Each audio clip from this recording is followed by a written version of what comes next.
Assalamualaikum warahmatullahi wabarakatuh. Saya Arindra Pemilia, guru agribisnis pengolahan hasil pertanian, akan melakukan aksi nyata pelatihan mandiri untuk modul Merdeka Belajar. Selamat menyimak, semoga bermanfaat. Pada aksi nyata ini, saya akan membahas 6 modul, yaitu mengenali dan memahami diri sebagai pendidik, mendidik dan mengajar, mendampingi murid dengan utuh dan menyeluruh, mendidik dan melatih kecerdasan budi pekerti, kemudian pendidikan yang mengantarkan keselamatan dan kebahagiaan.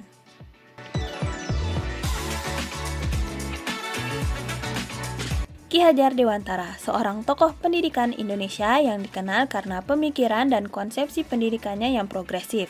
Ki Hajar Dewantara memberikan pandangan yang dalam mengenali dan memahami diri sebagai pendidik serta peran sebagai guru. Berikut adalah penjelasannya. Yang pertama, pemikiran. Ki Hajar Dewantara menekankan pentingnya pendidik untuk mengenal diri sendiri dengan baik. Hal ini meliputi pemahaman akan kelebihan, kelemahan, nilai-nilai, dan prinsip-prinsip yang dimiliki. Pemikiran ini menekankan bahwa guru yang memahami dirinya sendiri akan mampu mengembangkan potensi dirinya dengan lebih baik dan memberikan kontribusi yang lebih besar dalam pendidikan. Yang kedua adalah konsepsi. Ki Hajar Dewantara percaya bahwa seorang guru harus memiliki konsepsi yang jelas tentang tujuan pendidikan. Konsepsi ini tidak hanya mencakup aspek akademis, tetapi juga pembentukan karakter, kemandirian, dan kreativitas siswa. Guru yang memiliki konsepsi yang kuat akan mampu memberikan arahan yang jelas dan berarti bagi perkembangan siswa. Yang ketiga adalah keteladanan. Sebagai seorang pendidik, Ki Hajar Dewantara mengajarkan pentingnya keteladanan dalam mengajar. Guru harus menjadi teladan bagi siswa dalam perilaku, sikap, dan nilai-nilai yang diperjuangkan. Keteladanan guru akan mempengaruhi siswa secara positif dan membantu dalam pembentukan karakter mereka. Yang keempat adalah sikap merdeka. Salah satu prinsip utama dalam pemikiran Ki Hajar Dewantara adalah sikap merdeka. Guru harus mendorong siswa untuk memiliki sikap merdeka dalam berpikir, bertindak, dan mengambil keputusan. Sikap ini akan membantu siswa menjadi pribadi yang mandiri, kreatif, dan bertanggung jawab. Jadi, menurut Ki Hajar Dewantara, seorang guru yang ideal adalah mereka yang memahami dirinya sendiri dengan baik, memiliki konsepsi yang jelas tentang pendidikan, menunjukkan keteladanan dalam perilaku dan sikap, serta mendorong siswa untuk memiliki sikap merdeka. Selanjutnya tentang mendidik dan mengajar. Yang pertama, mendidik menyeluruh. Pendidikan yang menyeluruh mencakup pengembangan seluruh aspek kepribadian individu termasuk aspek fisik, intelektual, emosional, dan spiritual. Pendekatan ini bertujuan untuk menciptakan manusia yang seimbang dan berdaya guna dalam berbagai aspek kehidupan. Yang kedua, pendidikan selama 1 abad. Selama 1 abad terakhir, pendidikan telah mengalami berbagai perubahan dan perkembangan, dari pendekatan tradisional hingga pendekatan yang lebih progresif dan inklusif. Perubahan ini mencerminkan evolusi dalam pemahaman serta kebutuhan individu dan tuntutan zaman. Yang ketiga, menjadi manusia secara utuh. Tujuan akhir dari pendidikan adalah membentuk manusia secara utuh yang mampu berkontribusi secara positif dalam masyarakat dan mencapai potensi maksimalnya. Ini melibatkan pembentukan karakter, peningkatan pengetahuan dan keterampilan, serta pengembangan sikap yang positif dan bertanggung jawab. Dengan meneladani Ki Hajar Dewantara, para pendidik diharapkan mampu menjalankan peran mereka dalam mendidik secara menyeluruh, memahami perubahan dalam konteks pendidikan selama 1 abad terakhir, dan berkomitmen untuk membantu siswa mencapai potensi penuh mereka sebagai manusia yang seimbang dan berdaya guna dalam masyarakat. Selanjutnya, mendampingi murid dengan utuh dan menyeluruh. Menurut Ki Hajar Dewantara, ada konsep kodrat yang mengacu pada kondisi alam, kondisi sosial, dan juga zaman. Untuk kodrat keadaan merujuk pada kondisi sosial, budaya, dan ekonomi yang ada dalam masyarakat. Ki Hajar Dewantara percaya bahwa pendidikan haruslah mengakomodasi dan mengantisipasi kodrat keadaan tersebut. Artinya, pendidikan haruslah relevan dengan situasi dan kebutuhan masyarakat pada zamannya. Yang kedua adalah kodrat alam, merupakan prinsip-prinsip dasar yang ada dalam alam semesta, termasuk hukum alam dan kebijaksanaan yang dapat diambil dari alam untuk dijadikan pedoman dalam kehidupan. Ki Hajar Dewantara mengajarkan pentingnya memahami dan menghormati kodrat alam dalam pendidikan, sehingga individu dapat hidup secara seimbang dengan alam dan lingkungannya. Kodrat zaman merupakan pemahaman akan tuntutan dan perkembangan zaman. Ki Hajar Dewantara menekankan bahwa pendidikan haruslah beradaptasi dengan perubahan zaman, baik dalam hal teknologi, budaya, maupun nilai-nilai yang berlaku. Guru haruslah peka terhadap perubahan zaman agar mampu memberikan pembelajaran yang relevan dan bermanfaat bagi generasi yang dibinanya.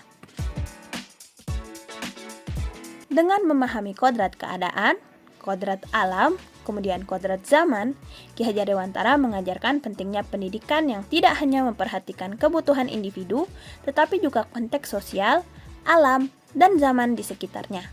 Ini merupakan landasan bagi pembentukan manusia yang bertanggung jawab, berkembang secara holistik, dan mampu berkontribusi positif dalam masyarakat. Selanjutnya yang dikemukakan oleh Ki Hajar Dewantara ada asas trikon. Asas trikon dapat dianggap sebagai landasan yang tepat untuk merancang pembelajaran yang berpihak kepada siswa dan berbasis pada kebudayaan bangsa. Yang pertama, kontinu.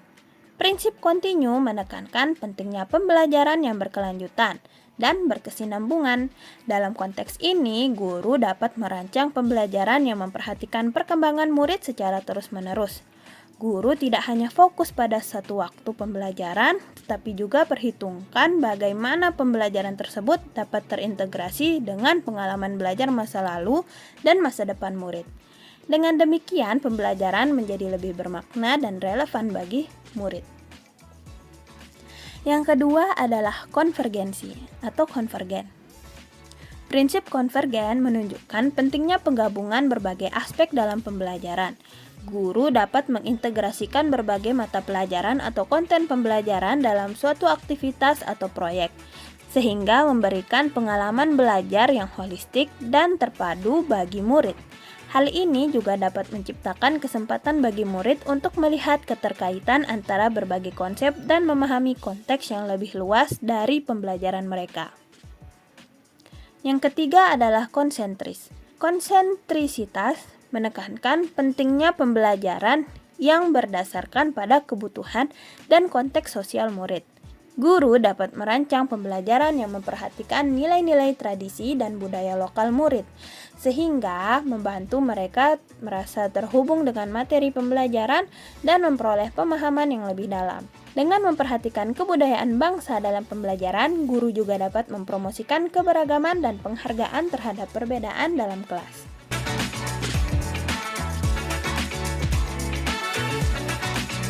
Dengan menerapkan prinsip-prinsip trikon dalam merancang pembelajaran, guru dapat menciptakan lingkungan belajar yang berkelanjutan, terbuka, dan berdasarkan kebudayaan bangsa. Hal ini akan membantu meningkatkan keterlibatan dan pemahaman murid, serta memperkuat relevansi pembelajaran dengan kehidupan sehari-hari mereka.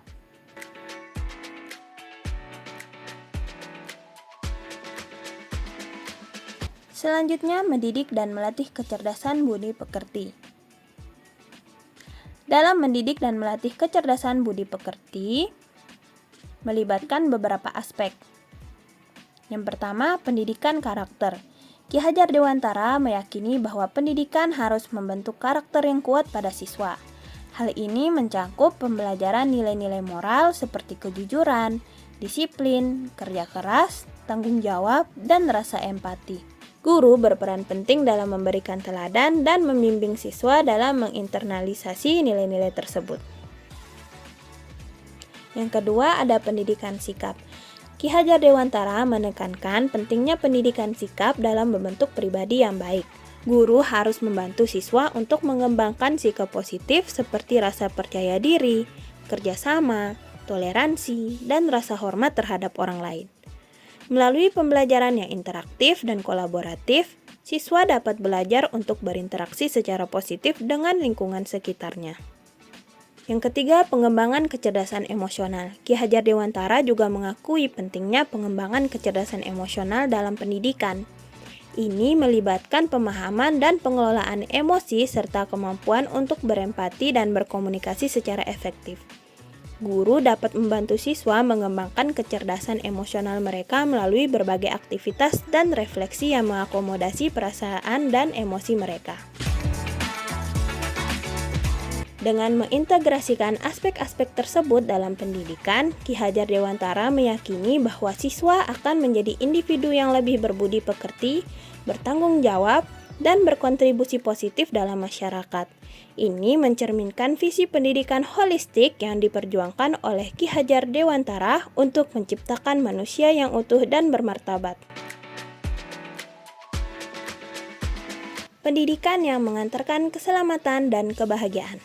Menurut Ki Hajar Dewantara, menciptakan lingkungan pembelajaran yang terbaik untuk murid tidak hanya melibatkan aspek akademis, tetapi juga aspek-aspek yang berkaitan dengan kebahagiaan dan kesejahteraan siswa secara keseluruhan.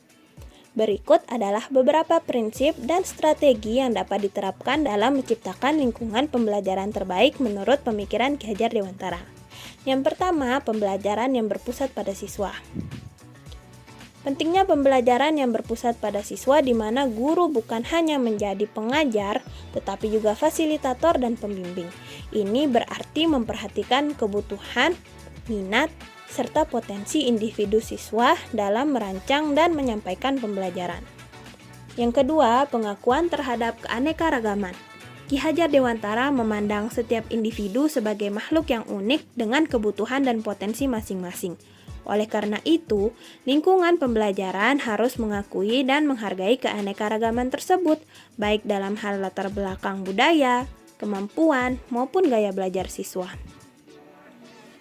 Yang ketiga, pendidikan yang holistik.